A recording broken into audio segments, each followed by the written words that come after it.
Hey, what's up? It is 10 a.m. on a Saturday. How's everybody doing this morning? Let me look at the chat. Jetty, what juror could they find?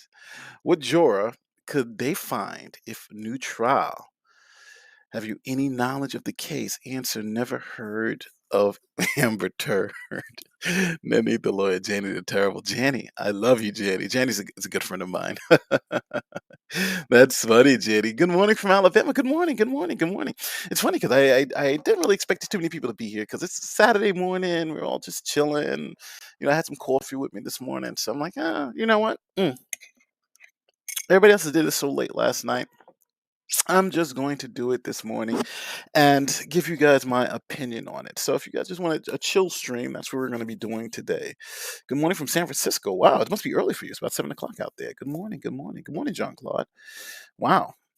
Thank you everybody for being here. Good morning from Ohio. Whew. I was just out there a little while ago. I love Ohio. Uh, wake up, wake up. All right, so I am up. All right, so what's this stream about? We're going to go over two things today. First thing is we are going over the new supplemental memorandum about um, about this juror number 15, who all of a sudden is the reason why we should overturn this verdict. We're going to look at the motion, the law, another case from the Supreme Court of Virginia that kind of dealt with this issue, and we'll see what the odds are that this is going to work, that they're going to be successful at doing this. So that's what it is. Hi, dear Nate. Hope you're well today. Greetings from the UK. Hey, greetings, greetings, greetings, greetings. I see Melbourne. You guys are all over the place here. Boom. Good morning from Virginia. Hey, thanks, John. Any chance you might be covering the bodega stabbing? That is in here too. So I'm gonna be covering the bodega stabbing. I shouldn't have said the word stabbing because they're going to kill me. We're going to be covering the bodega incident, and I'm going to be covering Johnny Depp Amber Heard. So let's start with: do we start with the bodega incident? Do we start with Johnny Depp and Amber Heard? I'm not sure, but I'm thinking bodega. Which one? Which one? I'm trying to figure out. I'm thinking we just start with the Johnny Depp Amber Heard. Then we'll move to the bodega one, and then we'll call it a day. So for all of you who do not know, I think I do this? Yes, I created a little PowerPoint. I don't think it's really that great, but it's enough where you guys can, I think, see where I'm coming from with this story. So let me share these slides with you. Come on, StreamYard is making it hard for me again, but I'm sharing. I got slides I want to share with you, and we also go over some of the case law and another case that is pretty close to this one. All right. Treasure Island, San Dimas, California. Wow. You guys are all over the place here. All right. All right. So here is what we are talking about: the supplemental motion. Is this the supplemental one? This is the original one. We look at the supplemental one. All right. So this is it. So let's start here. So Amber Heard and her team filed a post-trial motion. And this post-trial motion was essentially to, just it's done with every trial, right? After the trial is over, if you lose, you throw out a whole bunch of arguments to see if there's any way that your loss can be overturned. And that's essentially what they did initially. They put this motion and just to see if they can get any wiggle room. Now, here they had a whole bunch of claims, but the claims we're talking about here specifically is the claim about juror number 15. And this was it in their original motion to set aside the judgment. Here it reads: the court should investigate whether juror 15 properly served on the jury. On the jury panel list sent to counsel before voir dire, the court noted that the individual who would be later designated juror 15 had a birth year of 1945. The juror 15, however, was clearly born later than 1945. So they put this in and they say the juror was it was 19 it says 1945, but they're born in, but um, publicly available information says they are born in 1970. Now, I do want to mention this. This happens all the time. This happens in voting. This happens with juries. This happens all the time, where you have a junior, a senior, or maybe the third, and they both have the same name. You get a jury questionnaire. It comes to you. The question doesn't show you if it's junior or senior. So somebody will get it. They'll go, they'll do their whole jury service, and you're like, oh, we were looking for the father, not the son, or the mother and not the daughter. So this is actually a frequent occurrence. And I don't know if you guys watch some of the election um, cases, but in some of the election cases, this happened a lot, where you'd have like someone who had died, but someone, they were like, well, how that person cast a vote. Then they found out, oh, their son cast the vote under the old person's name, but didn't cast the vote under their own name. So it wasn't like the person voted twice. The person just voted, and the state registered as the person who happened to be dead with the same name versus the younger person. So this is it's a frequent clerical error, and it just happens. So Nate, Juror 15 is a lawyer's mistake. Oh yeah, yeah. Well, again, let's get to how they settle. So they've brought up this particular issue, which I think is fair, right? It's like, oh, we found a juror, but in that original motion, they did also add this part to it in a footnote, which I think a lot of people missed, but they did add this. So this was in the original motion, page 41. It has this footnote. Ms. Heard recognizes that VA Code 8.01353 states any error in the information shown dot dot dot the jury panel shall not be grounds for a mistrial or assignable error on appeal.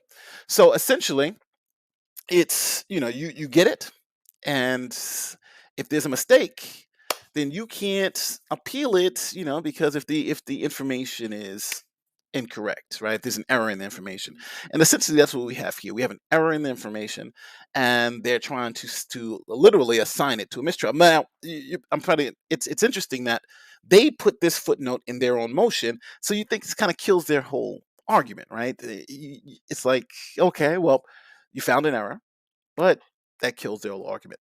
So now they've then, as of yesterday, I believe, they then filed a supplemental motion to this original motion to give us a little bit more layers of what exactly they believe happened and why this should be overturned. So let's go to. So I'm going to pull this off, and let's go to that motion. I'll just read through it, so you guys can see. And I've actually pulled up a case, the only case that I can find from the Virginia Supreme Court that dealt with a similar issue, um, and it's not it's not really a good case for the Amber Heard team. So let me pull up. This is from Dayton. This is from a Deadline. So Deadline got this. So this is yesterday, July 8th. Supplemental memorandum in support of Section 7. Now, I do want to say this. I think this is going to be more for the media and for all of us to kind of look at and say, oh my God, it was the wrong juror, right? The If she's going to be able to prevail on this issue, I think it's going to be very, very, very tough. Um, it just is, unless we can find something more. But I think this is more for public consumption, to throw more shade at the outcome. I don't think they really believe that this is going to be successful. But I think if they can put out there that, hey, this juror was biased, that may make it seem more palatable why she lost, right? Because they've been saying, well, we won in the UK, we lost in the United States, and obviously you're going to hear the next piece. We lost in the United States because the jury was messed up. The juror was the wrong juror. That's the reason why. So that's kind of what I think they're alluding to, and that's where we're going with this. And again, I can't blame them, because if you find something like that, you throw everything out and try to see, what the only thing the court can say is no, right? So why not put it out there? But again, I think this is more for public consumption than it is actual legal argument. So, defendant and counterclaimant Amber Law Heard, Miss Heard, hereby supplement Section 7 of her post-trial motion based on newly discovered facts and information that juror number 15 was not the individual's summons for jury duty on April 11th, 2022. And again, this sometimes happens. And I think we also, before we actually get deeper into this, we also have to realize that even if this is true, right? Even if you wanted the father, but the son, there's still another step to it, and whether the person was so impacted, right, where it was just like, it was just so crazy, right, where this person not only did, where this person willfully tried to fool the court to get in the thing, and then on top of that was just it's super against Amber Heard and made such a difference to this, then that we have to have a mistrial, right, we have to have a new trial because it's just so unfair. So there's a pretty high burden where even if you do have this mistake, you still have to prove or show that this mistake negatively impacted you in some way, just more than just a clerical error. And that's where you have to kind of go with this. So here, I'm assuming they're going to be alluding to a lot of what's it called? A lot of innuendos about the juror kind of doing this misleadingly and that type of thing. And I think that's where we're going with this, right? They're essentially gaslighting us into trying to believe that this juror intentionally did this. So that's where I think we're going with this. Let's go back to it. Okay, and therefore was not part of the jury panel and could not properly serve on the jury at the trial. Therefore, a mistrial should be declared and a new trial ordered, just based off this. Virginia law provides that those jurors whose names appear in the list provided under blah blah blah section shall be used for the trial in cases, civil and criminal, to be tried during the term. Then they cite something else. Fairfax County explains. So they go through the law, every citizen. So they're saying, okay, so, there shouldn't be this mistake. If we call you, you should be the one. So they're going through the law, which is smart, In this case, the jury panel included an individual named blank, right? And now, obviously, all this redacted because we're talking about a juror. So all this is going to be redacted. Birth date, blank 1945, resides in blah, blah, blah. This means the individual would have been 77 years old at the time. They have attachments, but the attachments aren't here.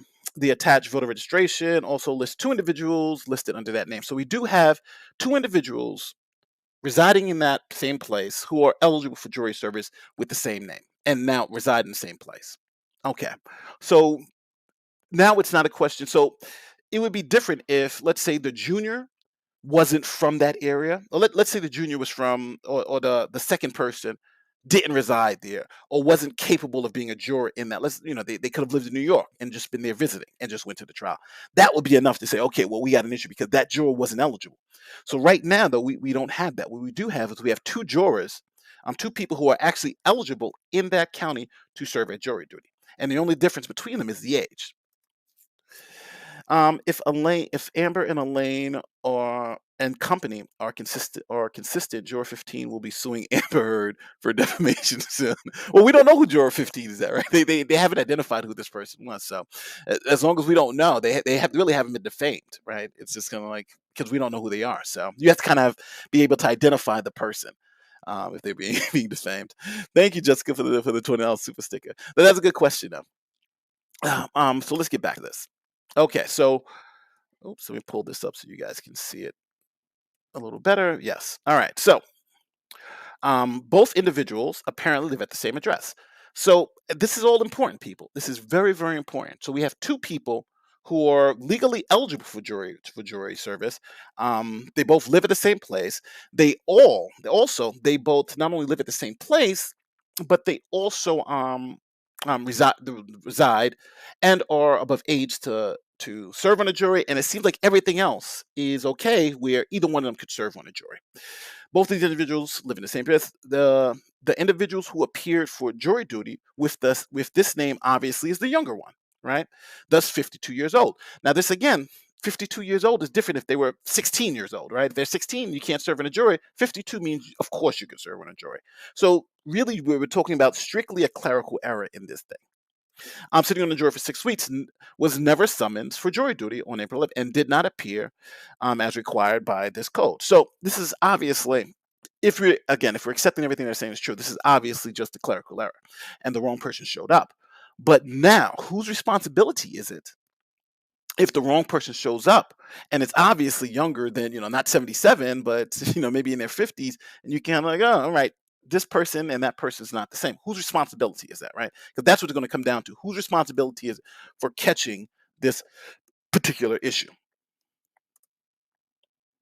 This says Hectel selling Rob and Ian merch. RT Twitter.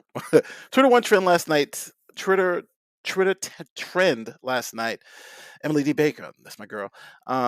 Their names are descript up within hours of the stream. How to inform them? I do not know, but I don't know. That's this one. I don't know how to answer. It's a lot of code that I gotta whip parse through. Sorry, I'm not good with that super chat. Um, so I like how they put here as the court As the court no doubt agrees, this is deeply troubling for an individual not summoned. Blah blah blah blah. They're pulling on the heartstrings. This is not summons, right? Then they go into the code here, CVA code 801-353 requiring verification, and then they bold here birth date. So they sign in using their 7-digit number, zip code, birth date, right? These safeguards are in place. Now I'm thinking they're saying this because they're here. They're trying to throw shade at the juror, saying, "Well, you have to verify your identity," and they're saying that this person had the 7-digit juror number. They put in their zip code, and they put in the wrong birthday. They put in instead of putting there 1970, they put in 19. What is it? 1945, and try to make it seem like the juror, it's he or she did this thing where they were trying to get in the jury and fool the court. That's essentially what they're trying to get to. That they're literally trying to fool the court. And I just don't think it's. I understand the argument. I understand why they're making the argument, but I don't think this is it's just not enough, right? Those safeguards are in place. If they continue. Those safeguards are in place. I mean, relied upon about the parties to verify the identity of the correct juror to ensure the process is fair, legal for all litigants. When those safeguards are circumvented or not followed, it appears to be the case here. The right to a jury trial and due process is undermined. Ms. Heard had the right to rely on the basic protections prescribed in Virginia Code, that the jurors of this trial would be individuals who were actually summoned for jury duty. In this case, it appears juror number 15 was not, in fact, the same individual as the jury. Ms. Heard's due process was therefore compromised. Under these circumstances, a mistrial should be declared. A new trial should be ordered. So that's essentially it. It's really 3 pages. It's five. The last 2 pages are signature pages. Put all the attorney stuff out there, and that's essentially it. And she has this last footnote here that I want to get before I go to some super chats and we start talking about, let's see the chances of this. This footnote says Mr. Depp will be incorrect in contending. So they're trying to get in front of Johnny Depp's counter arguments. Ms. Heard somehow waived the argument by not raising it during voir dire. Well, yes, that's the argument you make, right? You have the responsibility of checking these jurors out. You didn't raise it in voir dire. You waived it. That makes sense. Not only were the voir dire questions ruled on in advance and the parties limited to those questions during voir dire, but the responsibility to ensure the potential jurors participating in voir dire are those listed on the jury panel rests with those individuals in the court. See this where they put C Virginia Code 801-535. Now, this is where I think they went left with this. And we're going to see that right now. We're going to see how Elaine essentially misstated the law. And I think purposefully. I think she purposely misstated the law. And we're going to go back to this in 2 seconds because I think this is very, very important. I want you guys to see how sometimes lawyers, they try to massage things to make them seem worse than they are. Let me get to these super chats and we're going to go into it. And I'm going to show you why that statement is a misstatement of the law. And we're going to go right to the law and I'm going to show you exactly who's responsible because here, the key point I want to make it very, very clear. The key point that I'm trying to make here is that she says the potential jurors participating in voir dire are the ones listed on the jury panel rests with those individuals and the court. So it rests with just the people who are showing up, the potential jurors and the court. That's it. right? No one else has a responsibility to check these drawers.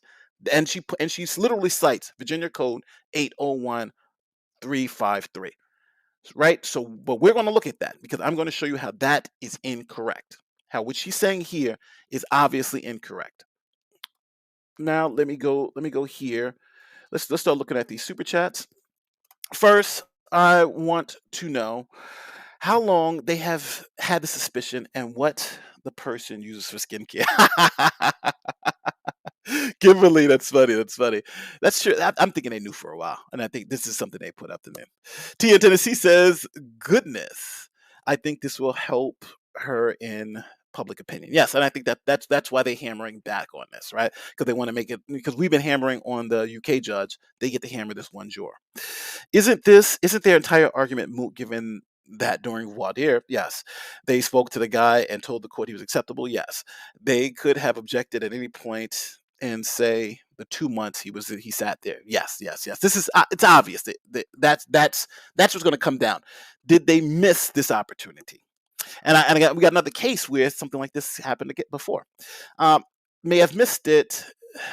They live at the same address, but do they have the same name like junior and senior? It doesn't really show the full name, but I'm assuming it may be a junior and senior thing, where both the names are the same. Because when you go to jury duty, they do look at your ID, and I'm assuming whoever looked at the ID saw the same name. But it's happened. I've been in court where it's happened before. It's a junior and senior. I've seen even voting cases where this is a very common thing to have happened. So this is not something that's unique. It's something very common actually that happens. It's a clerical error, not necessarily the fault of the juror. Parties approved the juror during impaneling, and they should have rejected him at that point. Yes, yes, yes. We're all saying the same thing, and I agree 2,000%. This is their issue. I find it shocking if the clerk didn't check the form and the voter ID, and I don't necessarily trust the land. Well, again, the clerk, the clerk's responsibility is to vet the jurors when they come in, but when they're on, that shifts, and we're going to look at that in the law in a second. T in Tennessee says, could these be the consequences if it is shown A's team realized the error and held it? Any for EB misstating the law. Any for EB misstating the law. Um, well, misstating the law was one thing, but I think when it comes to this in particular, they could have realized, but the problem is that in court, when you hold on to something like this, right? When it's something that's so obvious, and you hold on to it, if you don't object at a certain point, generally during voir dire, you lose the ability to make that objection. So that's why they said this little piece here, because they know that's coming up. They know that's coming up. This piece where Mr. Depp would be incorrect to the misheard somehow waive the argument because they'll say that was the time you were supposed to waive it. So even if you have something, if you don't bring it up at the proper time, you waive it, and that is what they're running up against. But again, that's why I think this argument is less for the court and more for us, if you know what I mean. Right, I think this is more for us to make it seem like, hey, the juror was incorrect, even though I think they know they've waived this argument because they've they essentially went through the whole trial with this juror. Last two before I get back to it. Is this why Amber's lawyers asked for the jurors' identities to be sealed? They knew and didn't speak up during the trial. But even if they knew, if they could be proved that they knew and didn't speak up, they definitely waived it. The appeals court is not even going to look at this. Um, there is enough information from the voter rolls. If you search by YOB, county, city, with the last two names of the same house, you could identify the juror. Yeah. Mm. Well, I wouldn't be doing that, but it's it's an interesting little quandary. It's an interesting little quandary. Hey, Samos, thank you. It's an interesting little quandary. But now let's get back to this. So in this form, they literally quote the law. So you know what I did? I said, well, let's go look at the law, right? Let's go look at the law they quote. They quoted it in the first motion, they quoted it in the second motion. So let's go look at the law. Just to refresh everybody's memory what we're talking about. This is their motion now, and they put here, just to recap everybody's memory before we get to it. This part where it says, but the responsibility to ensure that the potential jurors participating in voir dire are the ones listed on the jury panel rest with the individuals, the jurors, and the court. And they put C Virginia Code 801353. That's what we're going to look at. So, is that a correct statement of the law? Well, that's what we do. We do. Let's check that out. Let's check out the law. So this was from their first motion. We saw it in their second motion. So here is the actual law from Virginia. Thank God Virginia makes it so simple. And I pulled up the relevant portion. So this is the relevant portion. I took those the three sentences that are relevant to what we're talking about and put it up here instead of so we don't have to read the whole thing. So here it is. Now we're specifically now I want to make sure everybody in the chat understands what specifically we're looking for. Whose responsibility is it to determine whether these jurors are who they say they are, right? At a point. Now, at a point, it's the at a point it is the court, but that shifts. So let's look at it. First, this is one of the lines. It says the first line. I put each sentence in bullet points. Upon request, the clerk or sheriff or other officers responsible for notifying jurors who appear in court for the trial of a case shall make available to all counsels of record in that case a copy of the jury panel to be used for the trial of the case at least 3 full business days before trial. So it says, okay, so when we get a jury panel, we give you the information on the panel 3 days before the trial, right? So now, so you can see, okay, here's what we're working at, and it's got to be a minimum of 3 days. Give you 3, and again, 3 full business days before trial. So it's not just 3 days; it's 3 business days. So we want to make sure you got plenty of time to do what you need to do. Essentially, what 72 hours. Such a copy of the jury panel shall show the name, age, address, occupation, and employer of each person on the panel. So not only so now the law says, okay, you get all this information and you get it 72 hours, 3 days before the trial. So they had this juror's name, they had this juror's age, they had his address, they had his occupation and his employer. They had all this information about this juror before 3 days before anything started. So the clerk, here it is. So now, who is responsible now that each side, right? Now that each side has this information, who is responsible for checking if the jurors are who they say they are? Here it is. Any error in the information shown on such a copy of the jury panel shall not be grounds for a mistrial or assignable as error on appeal. And the parties in the case shall be responsible for verifying the accuracy of the information. So let me read that last part again. And the parties in the case, so that means Elaine and Amber Heard team and Johnny Depp and his team, shall be responsible for verifying the accuracy of such information. What information are we talking about? The name, the age, the address, the occupation, and the employer of the juror, right? That's their responsibility. But I want to go back because remember what Elaine said? Elaine left out that part in her thing, right? She said right here, clear as day, she's trying to gaslight us by saying by leaving out that part. Let's read her sentence again to show you how deceptive it is. How she just deceptively left the part out that it's her responsibility to verify the name, all that stuff. It's her responsibility. Not only were the voir dire questions ruled on in advance, parties limited that, but the responsibility to ensure that the potential jurors participating in voir dire are the ones listed on the jury panel rests with those individuals and the court. And then she cites the law that says, no, it's not them, it's you. So it's weird because I don't know how you can do something like this where you're citing the law that says you're responsible for checking, and then you say you're not. It's the court and the juror. But no, it says right here, when you look at the law that you cited, it says, no, it's you. You're responsible because we gave you everything. Name, occupation, birthday, the whole thing. So now you're saying it's not your, but the law says it is your problem. So that's why I don't think they're it's hard for me to think this is a serious argument when she's quoting the law that says she's responsible and then says, I'm not responsible. No, you are, right? And this is why I think also, when you look at this, it makes sense that they're saying, well, this is not even available on appeal because it was your responsibility to check it. It was your responsibility to verify it. You went through a whole trial, and at the end of the trial, said, "Oh, but we didn't verify," because that's essentially what you're saying. We didn't check the jurors. We had all this information. We didn't check, and we know when we checked after the trial. After the trial. So for all you people saying they were sitting on this, they had this information. Yes, they had all this information. It was given to them by law 3 days before the trial started.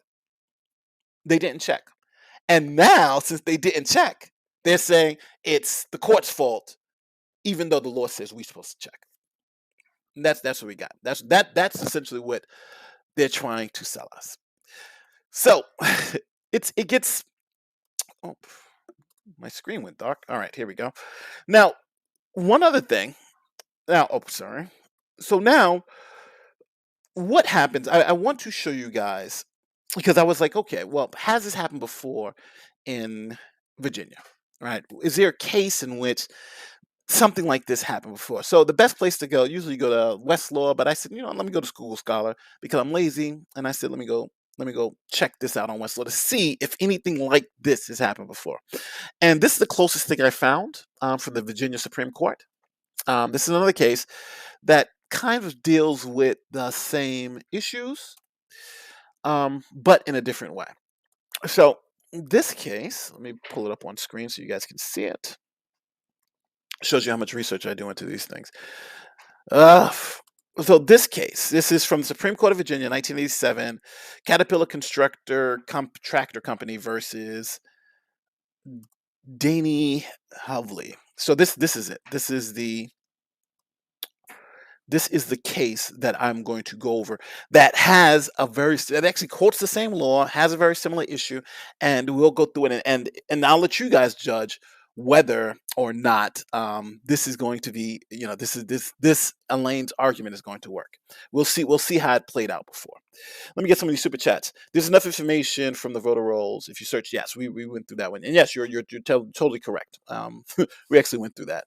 Here is another one. I'm reporting Monday AM for jury duty. Oh, good, congratulations!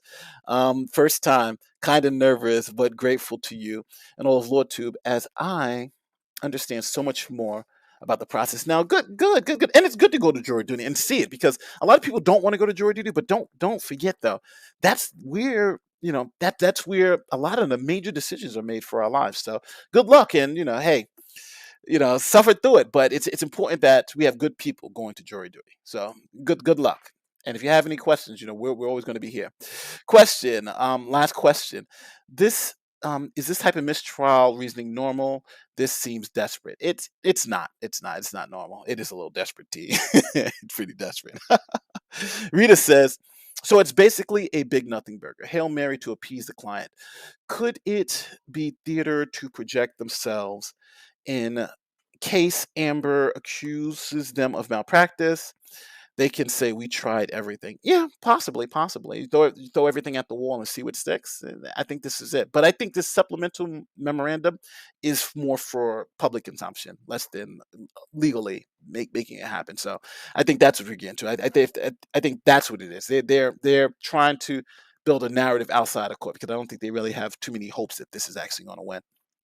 And this one from Sab says, thankful for being fun and factual. Oh, thank you. I'm glad you guys enjoyed. I'm trying to give you guys, to show you guys kind of the way I work through these things and the way I look at these things. So hopefully, you guys will be able to enjoy it. So and thanks again for all the super chats. Let's look through this case. So now I'm not going to read through this whole thing, but I'll give you a quick summary of this case. All right. So this is what happened. Matter of fact, I can just read the first paragraph because it gives you a nice little factual background. So this is one of the justices. So this is what happened in this case. So let me pull this up so I can read it. All right. So in this product liability case, there were 3 trials, right? The first trial was a hung jury. Done. Then there was a second trial, and the jury found for the defendant. So the second trial, said the defendant won. So then that verdict was set aside, like in this case, right? The plaintiff said, "Hey, one of the jurors, which you'll see later, said, hey, one of the jurors was corrupt," and the trial judge set aside that verdict for the defendant. Um, well, I'll read it here. The verdict was set aside by the trial court for alleged juror misconduct, and a new trial was awarded to the plaintiff. So the plaintiff then won the third trial, right? So defendant won the second trial, that was set aside. New trial happens. Plaintiff now wins and obtained a judgment for $250,000. So what did this court do? So just to this court, before I'm gonna show you the end of this, what happened at the end, because I like to kind of just get to the bottom. So what happened at the end? So this court at the end of this reversed, right? The judgment appealed rendered in favor of the plaintiff on the third verdict will be reversed. So the judge, so the Supreme Court of Virginia said, okay, that third verdict, the one that the plaintiff won, we're going to reverse. That plaintiff didn't win. And the verdict returned in the second trial where the defendant won, we're going to reinstate that. And the judgment is going to be rendered in favor of the defendant. So they reversed and remanded. So in this case, they actually wanted these litigants went and did the same thing in the court. Said, hey, there's juror misconduct. The judge bought it, reversed, had a new trial. That new trial, the plaintiff did win, and then the Supreme Court of Virginia reversed it and said, no, the defendant won because this was not enough. Now, this is where this starts getting complicated. So, what happened in this case? Well, in this case, you had the process, voir dire process, right? And you had the jurors come in. One of the jurors happened to be an attorney. And not only an attorney, but an injury attorney, an attorney who was a corporate counsel and who's done with these type of cases. But he didn't tell anybody he was an attorney. He just was like, he was just there. So then they went through the whole process. They went through the process. So this attorney, who's now on the jury, which nobody knew that this attorney was on the jury, went through the whole process. During one of the breaks, this attorney juror, he brought out some documents and papers to say, hey, what do you guys think about this? Something similar to what was going on in the case, but not really that on point, showing them some outside information, not about the case, but just about some other cases that he was dealing with, right? So then the jurors go to deliberations, right? Remember, no one knows this is really an attorney. So in the jury deliberations, he's like, I'm an attorney, and he starts making arguments for the defendant, right? Hey, he believes the defendant. And lo and behold, the defendant wins. Okay. So now the plaintiff is like, hey, you had you had this juror. He happens to be an attorney. We didn't know. He did, he lied to us, blah, blah, blah, blah, this. And in this case, the Supreme Court said, well, we got to go back to the law. And the law says it's kind of your responsibility to follow up on this, right? You had the voir dire process, and you were supposed to follow up on this, right? And determine if this person was qualified or not after we gave you all the information. We gave you where he worked for. We gave you his occupation. We gave you all this. And it's not our fault you didn't follow up. That's the reason why we gave you the information. And the law says it's your responsibility. So what about the fact, but the judge in this case thought it was enough that they shared this information with the jurors that wasn't on point with the case, and the fact that he wasn't forthcoming in telling people that he was an attorney. So the court also said about him not being forthcoming with an attorney, they said, well, unless the error would have made him ineligible for jury service, right?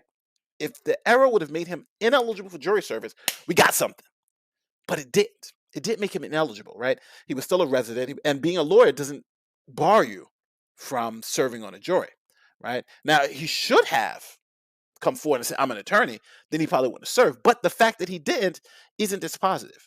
So the Supreme Court of Virginia said, with all that, the fact that he did talk about, because during the case, they always tell you, don't talk about the case, don't talk about the case. So essentially, he talked about the case a little bit. So they said, you talked about the case a little bit. That's not enough. And on the fact of the matter is, you're really an attorney, but kind of hate it. That's not enough. And the Supreme Court said those two things were not enough to overturn the verdict. And that's what this case stands for. So those weren't enough. Now here we have just the date issue. Is it enough? Is it not enough? They're going to have I think the trial judge will have to decide it. But in this case, all of that stuff wasn't enough.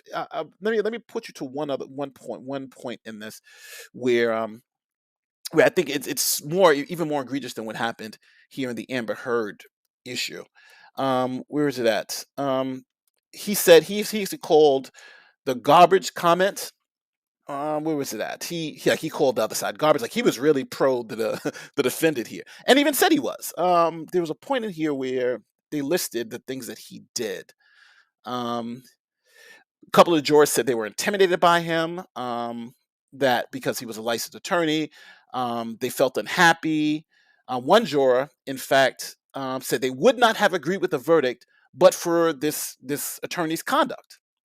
But the court here said, after all of that, after even if all of that is true, the effort to impeach has been mounted through the jury deliberations. 4 or 5, they went 4 or 5 hours. According to this uncontradicted evidence, every juror participated in full discussion of the issues, expressed opinions, and spoke what they wanted to say. Such circumstances do not justify nullification of the verdict. Even though this guy was an attorney, even though this guy was saying all this, this didn't justify the nullification. All this stuff that had happened. So I think this case is a little bit more extreme than what we have here. But how will this trial judge rule?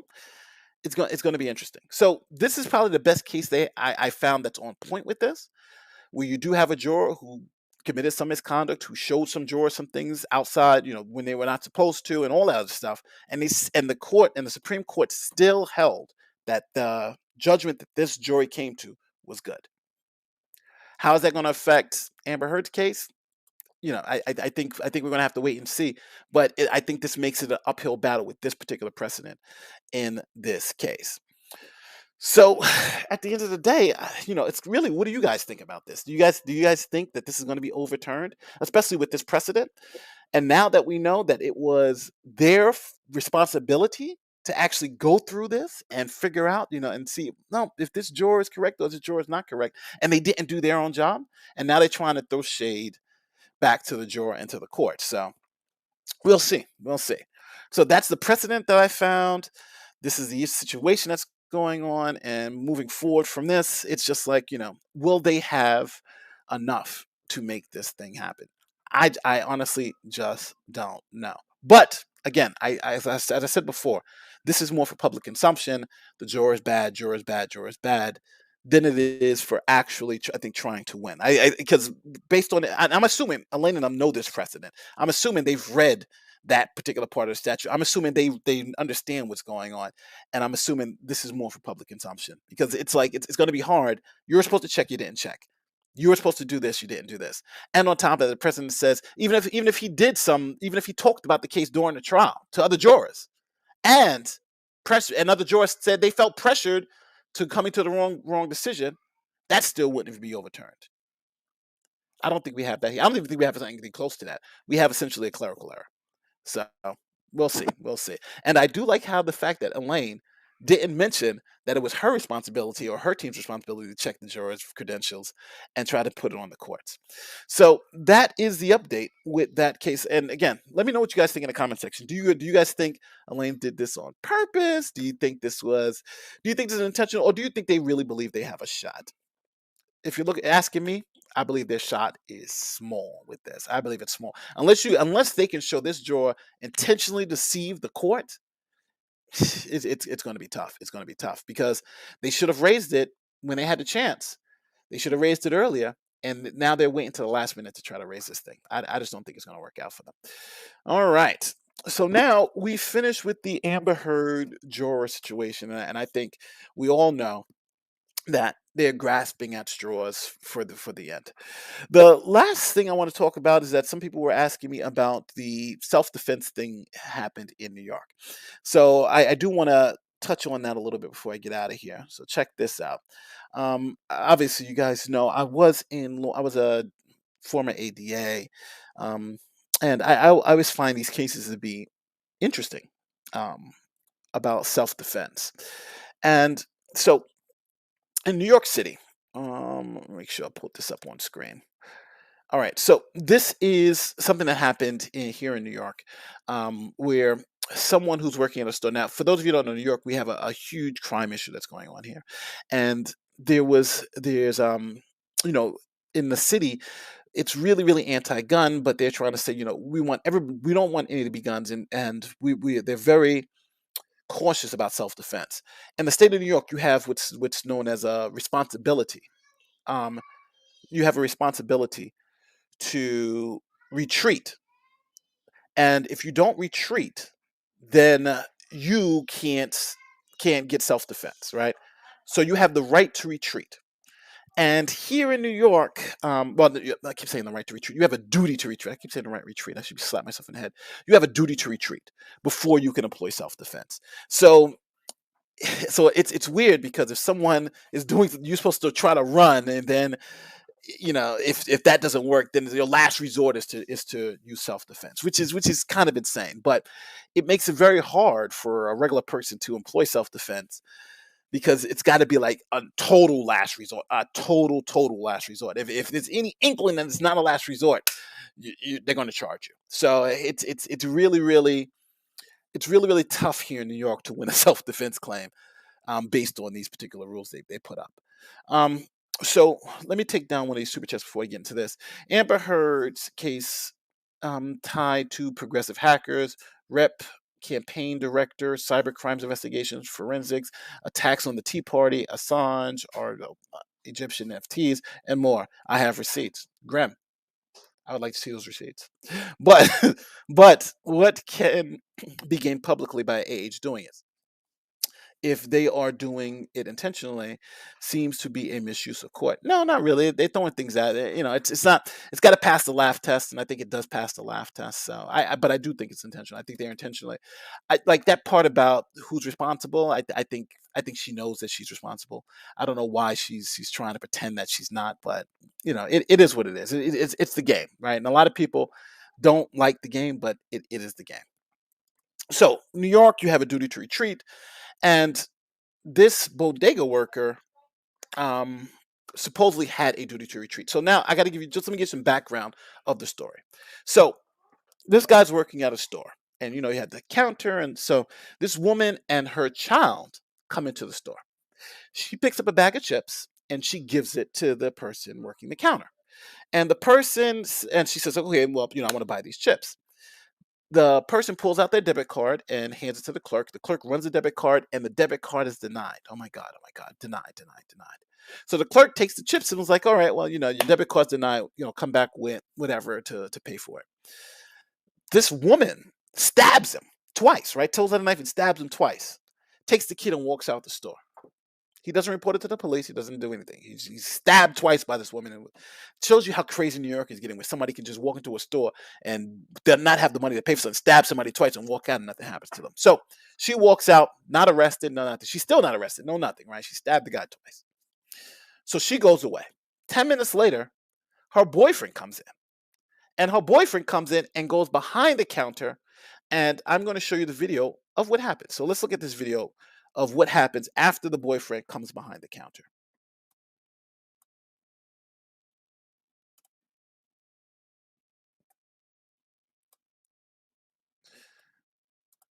Okay, here we go. Add to stream. So this is what happens after the boyfriend comes behind the counter in this particular case.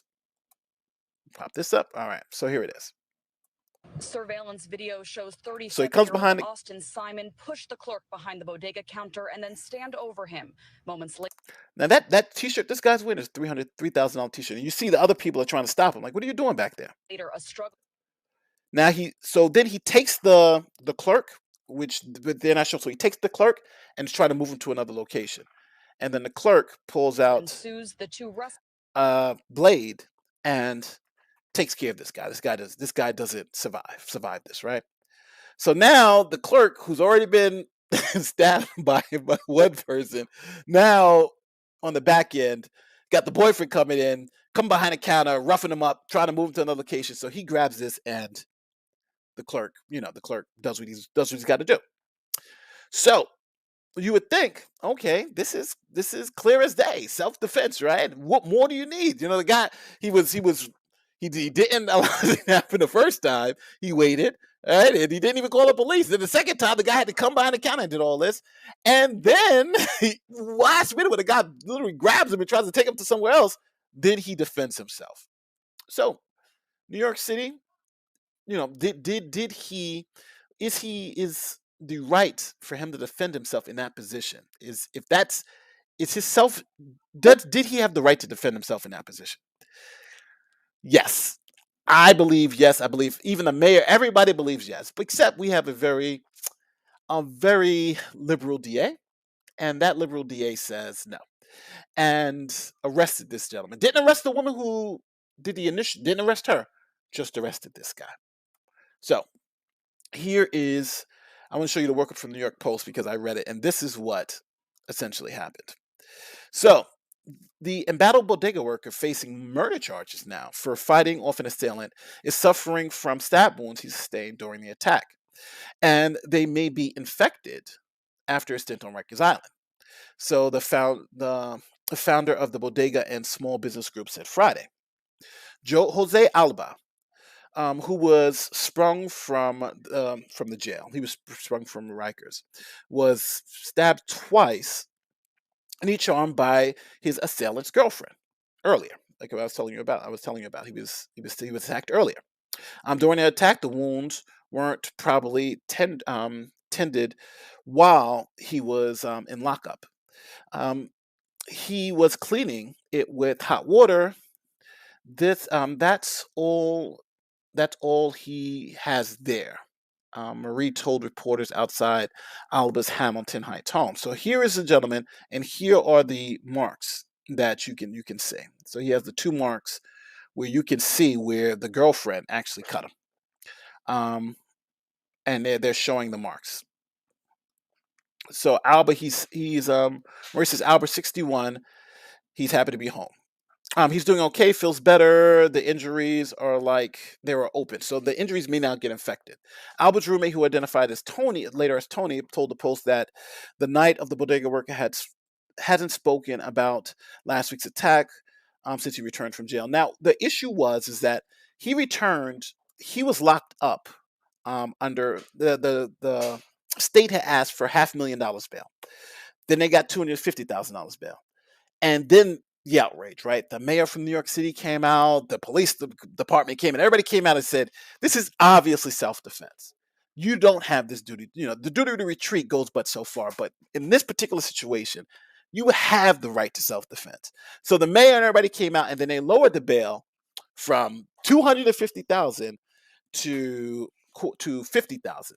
But now think about this, people, and this is the outrage part about this. The person who stabbed him, who had started this, is free. Didn't get charged. Didn't get any bail. Didn't get anything. She is walking around free. They didn't even arrest this woman. Right? That's the outrage here. So it's crazy because it shows you, I think, how crazy it's gotten in New York, where the criminals can come to your store, knife you twice, and then when they come back to get some more and you stop them, you're put in jail. And another thing that's interesting in New York is that we have bail reform, which I'm for, but reasonable bail reform. Here in New York, remember we had the attacks on people of Asian descent, and one of the major attacks here was from somebody who had like a murder conviction, and who was doing time for another violent crime. And guess what? They didn't charge that person $250,000 bail. They let that person walk on their own recognizance, and then that person went and almost killed a woman. Right? That's the person they let on the street. But this guy, who is clearly on tape self-defense, they lock up. So this story is now blowing up because now everybody's saying, like, hold on, this is not justice. Let me show you the New York City mayor's statement, because then the mayor came out and was like, yo, this is a liberal place, but when somebody comes to your store, stabs you one time, they comes send somebody else back, and then they come and they trying to move, they're trying to do harm to you. At what point? At what point is it okay for this person to just sit there and just take it, right? At what point? And this again is it's similar to the Rittenhouse situation because Rittenhouse was deemed self-defense, where at what point, should this person just have done nothing and just let this person beat them up? Like, would that have been acceptable? Would that have been enough to this person not to be charged? And some people say, well, the person's just charged. What does it matter? Well, think about it. This person now has to pay for a lawyer, can't live their life, right? Literally has to pay for a lawyer, which is thousands of dollars. If you guys think paying for lawyers are cheap, try to go pay for a lawyer for something right now, and you'll see. You'll see. So this isn't something that is just nonsense. What this is it's a shame that someone who is literally defending themselves in this way has to go through the system in this way. And a lot of times, I was generally against stand your ground laws. But for those of you to know, stand your ground laws, or that's what this is about. Stand your ground laws. Um, what it does is that it says that, like if in Florida, if you are, I want to make sure I get the right video for you guys. But the stand your ground laws say strictly, if you are if it's clear, if it's a clear case of self-defense, for standing your ground, if it's a clear case of self-defense, the cops can't arrest you. Only thing they can do is detain you and get the questions, but they can't arrest you because in states like New York and Texas, they say the fact that if it's so clear, where why are we arresting you, sending you through this process when it's clear self-defense. And that's what they do in those states. And I think it's smart because it doesn't, the person's not going anywhere. So let me play you the news coverage of this to show you the outrage here in the city, and which I was surprised about. To be honest with you, I was pleasantly surprised about the outrage. So here is local news covering it. Let me go here, so we can all hear it together. Now, obviously, this stream is going to be demonetized because I'm talking about all this other stuff. So don't worry about it. You can say what you want; it'll be free of it. So here it is. Here is local news talking about it. Dana, Jose Alba was able to make bail tonight thanks to his family and his boss here at the bodega, who split the cost. The deli clerk stayed silent, walking back into his apartment building tonight after spending 5 days behind. 5 days behind bars, and they still had to put up 50 grand for him to get out, right? They still had to put up the bail for him to get out, right? Crazy, right? Crazy. Thank God he had video too.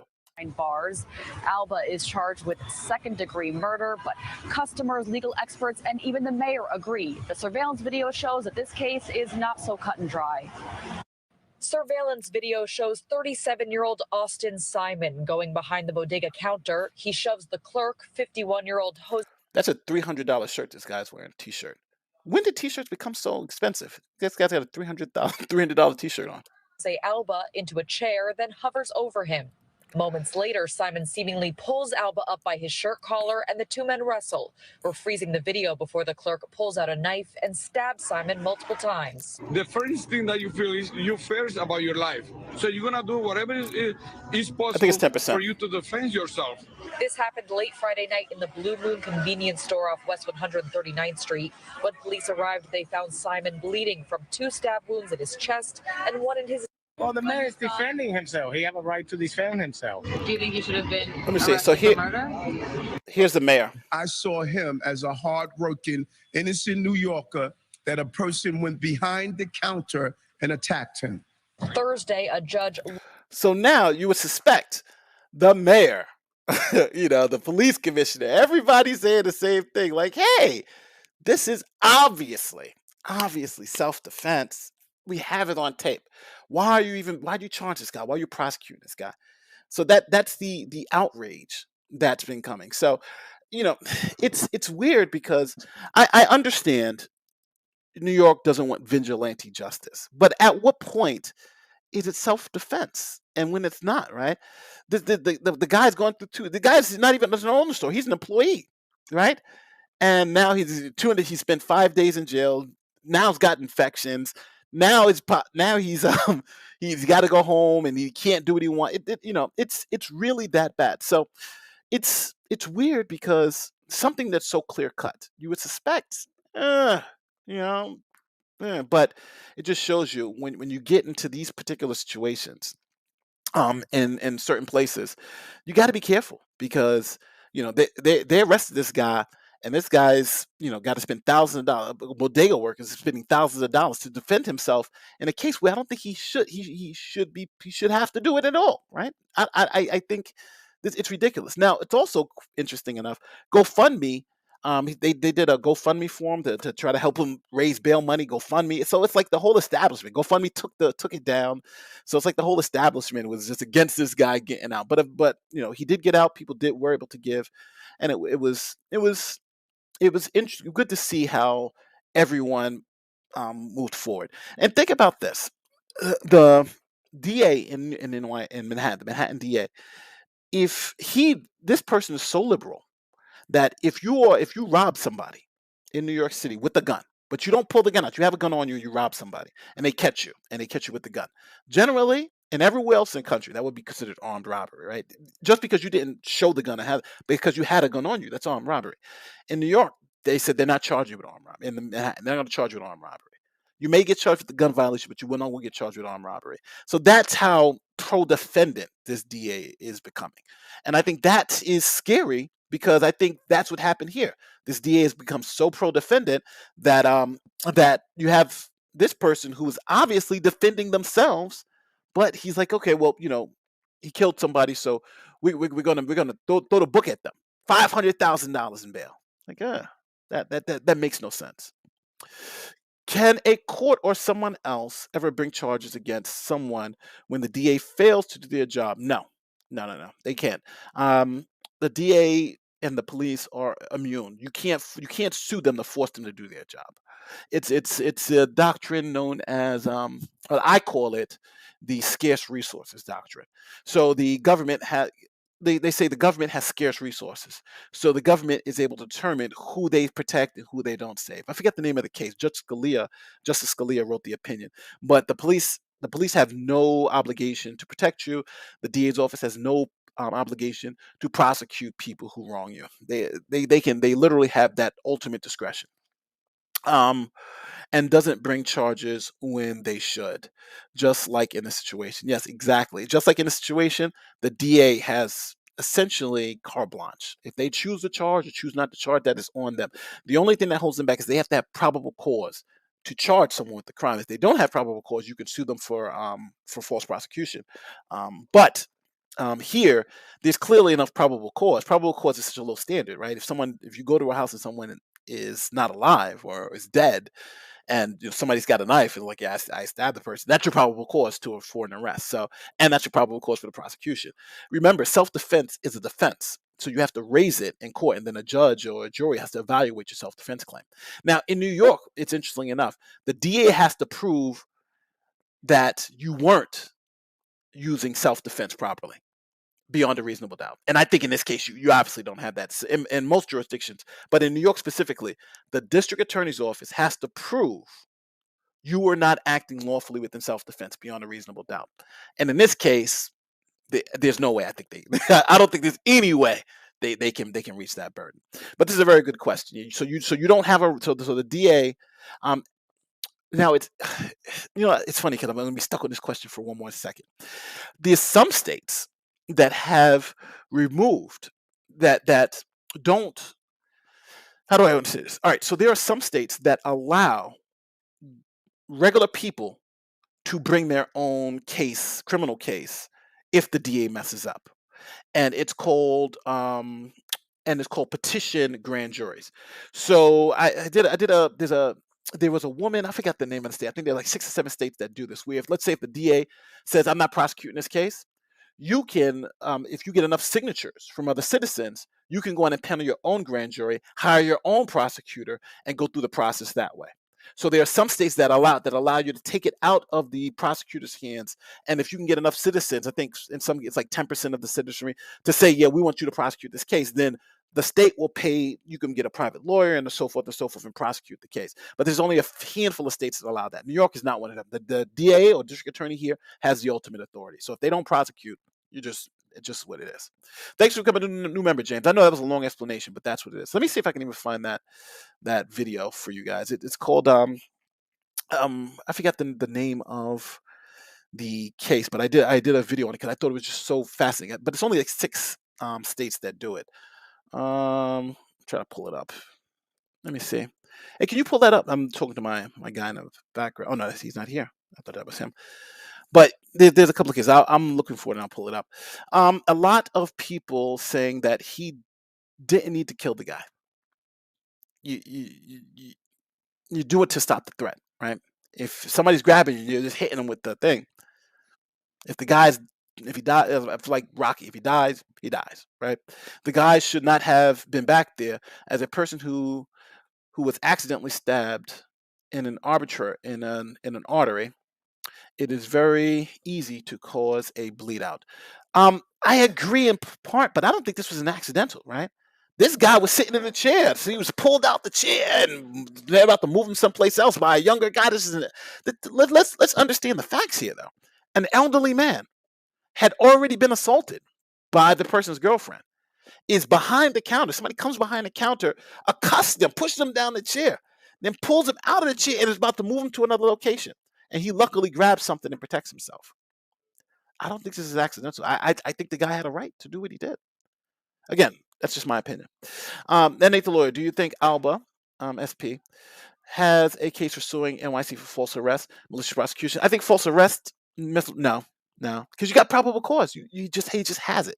The state has, in this case, unfortunately, the state has probable cause. I know that frustrates some people, but the state does have probable cause in this case to do what they did to arrest this person, right? You got a dead body. He's holding a knife. That's probable cause enough, right? That a crime may have been committed, and self-defense is a defense. It's a defense. So, it's not something where you could just claim. You got to say, all right, well, a jury and judge and the prosecutors figure out whether self-defense is applicable here. So he doesn't really have a claim for malicious prosecution, unfortunately. Could Amber's team have seen this and intentionally ignored it, hoping for a mistrial in case the verdict was unfavorable? I'm assuming Johnny Depp's team is going to definitely point out, like, hey, if you just read the statute, it's their fault. They're supposed to check it. So, but again, that's why I think it's for public consumption. I don't think that juror thing is really for the court.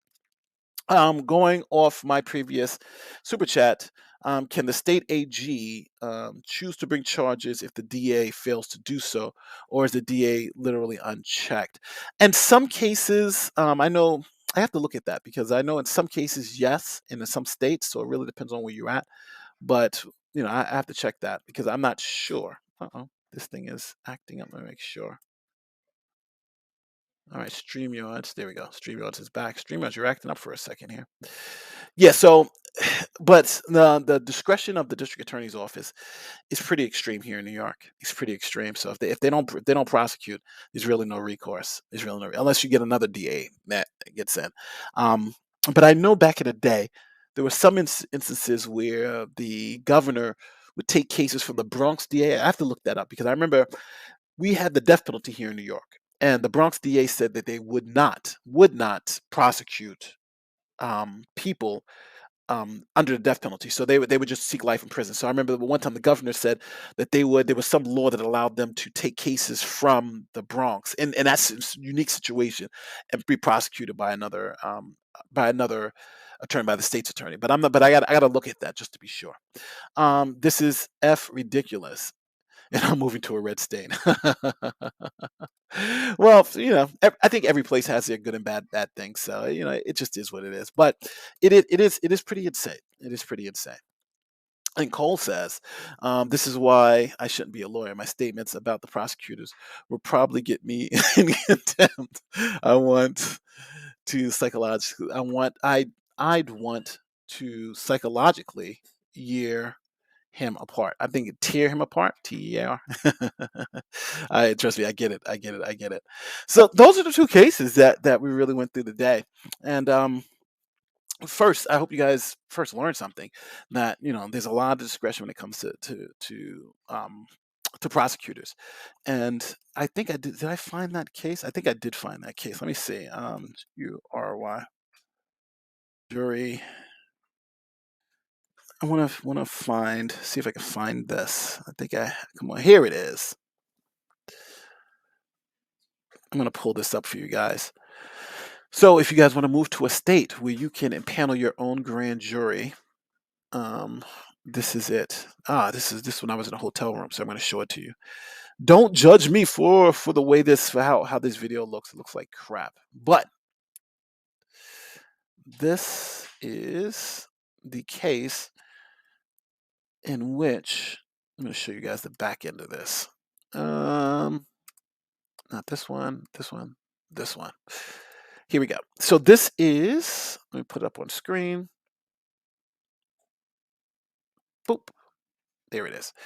So this was the case. So this woman that you see here on the thumbnail, she had been assaulted by she had actually been assaulted by someone, and the original DA um like came to a sweetheart deal with them or whatever, and the prosecution kind of, it was messed up, and she said that she wanted justice, right? That they had come to this deal, and that deal was that he wouldn't serve any jail time and blah blah blah blah. So she went and she looked at the law, and the law said, well, hey, if you get enough signatures from people who live in the area, you could call your own grand jury and circumvent the DA's office. And come to find out, there's like 6 states that do it. So she did that, and that's why you see the picture was she with her petition, and she went and was able to call her own grand jury. Now, the grand jury in that case was able to hire a prosecutor, hire its own investigators, issue subpoenas, doing everything like essentially become like this fake DA or this substitute DA and prosecute her case. Now, her case didn't survive, and the reason why it didn't survive was because there was a double jeopardy check. So the guy was actually prosecuted before, and it was double jeopardy. So even though she was successful in getting it reinvestigated again, because the DA had come to the agreement and it was all done, it was rendered all moot. But there are certain states that remove that doesn't give the DA that sole authority to charge and to prosecute crimes, where if you believe it's wrong, you can actually get something else. So that was that video, how to call your own grand jury. But again, that's limited to like, I think 5 or 6 different states. Some people saying that most states should take that approach, but New York is not one of those states, because don't forget there's a financial piece to it too, where if you're allowing people to hire private attorneys, investigators, and grand juries on the state's dime, it's like how that starts getting expensive. That starts getting expensive. I saw 2 forcible felonies committed by the dead guy prior to the stabbing. Strong arm robbery, yes. Attempted kidnapping, yes. And he was dragging Alba. Yes, of course. This is listen. This was self-defense. Nobody can tell me different. Even if they charge him and he's convicted of murder too, as they're charging him with, this is self-defense. No one's going to convince me any otherwise, unless there's some evidence that he may have known the guy and they planned it out or something like that. But based on the evidence that we got now, this the whole situation. Look at the whole situation. He shouldn't have been charged. Name one good thing about New York: the food and the people. Hell, I'm from New York. I'm hoping I can convince you I'm something good about New York. But yeah, I'm not too happy. I'm not too happy with New York. I'm probably going to be leaving here in a couple of years. It's just too much. It's just too much. But listen, guys. So let me know in the comment section how you feel about this case. Do you feel that people should be able to call their own grand juries if the prosecutors do something crazy like this? Do you think the prosecutors should be held accountable in some way for this? Right? Do you think this person should be available to sue the prosecutor for charging him or false arrest? Right now, I'm telling you, as a matter of law, it's just not going to happen, because it was just too much. Because the goal is, if you don't have probable cause, then you may have an issue. But here they did have probable cause.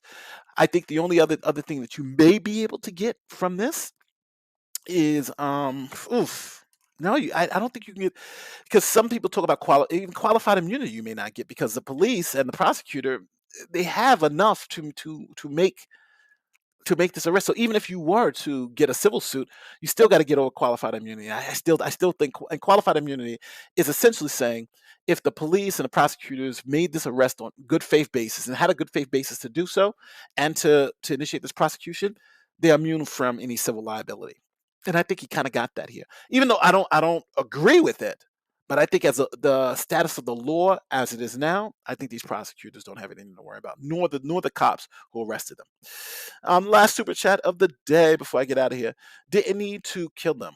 My response when defending, you shoot or blank or stab until the threat is neutralized. Neutralized is you no longer feel like your life is in danger. The goal is not to kill, it is to neutralize. This is actually textbook stuff that they teach you in the police academy. Yes, they tell you you fire to stop the threat, you shoot to stop the threat, and when the threat is stopped, that's when you stop shooting. Center mass, shoot to stop the threat. And so that's this black letter law. And so people will say you didn't have to kill the person. Yeah, I wasn't trying to. I was just trying to stop the threat. And with that, if you guys like what you heard and like what I do, don't forget like, share, subscribe, do all that great YouTube stuff. Thanks again for being here. Thanks again for participating, and let me know what you feel about these cases that we went over today. Thanks for being here on a Saturday morning. I didn't think there would be that many people here listening to me go through all this law and stuff, but it seems like you guys had fun, and I had fun doing it. So I'll see you next week on some more of these live streams. We got a lot of stuff we got to talk about. I'm producing some videos and talking to the editors now, so hopefully you guys have a wonderful day. With that said, my name is Nate the Lawyer, and I'm out of here. Peace.